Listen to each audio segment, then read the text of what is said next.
quoi la plus grosse dinguerie que tu as faite quand tu étais sous domination démoniaque? Le plus grave, c'est que j'ai failli vivre ma propre nièce. Et lorsque je vois aujourd'hui que ma nièce est en train de voler, tu vois, je dis Seigneur, merci. Imagine si j'avais touché ma propre nièce. Est-ce que je me serais revu encore dans le miroir? Et le plus grave dans tout ça, c'est que j'ai failli encore tuer le petit frère de mon papa. Comment? Avec une fourchette. Oh oui, lui m'avait blessé là, parce que je disais que je devais le tuer. Et ce jour-là, j'ai arrivé à l'éteindre au niveau de sa abdomen. Mais malheureusement, ça... Avec une fourchette? Avec Non. une fourchette. L'autre aussi, une dinguerie, c'est quand on est au lycée de la Révolution, pendant le bagarre Kouloune et Terrencol, il y avait mon ami qui était mort, mon ami Forlan.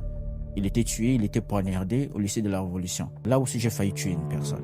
Donc tu étais Koulouna? J'étais vraiment Koulouna. Mais tu appartenais à quel groupe?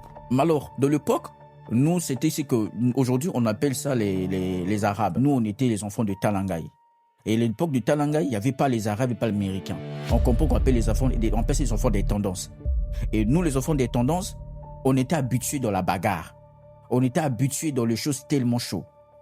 Mais moi, dans mon esprit, c'était que justement la bagarre. Et planifier les choses. Et le plus fort aussi, j'étais aussi le maillot le plus faible parce que j'étais aussi chétif.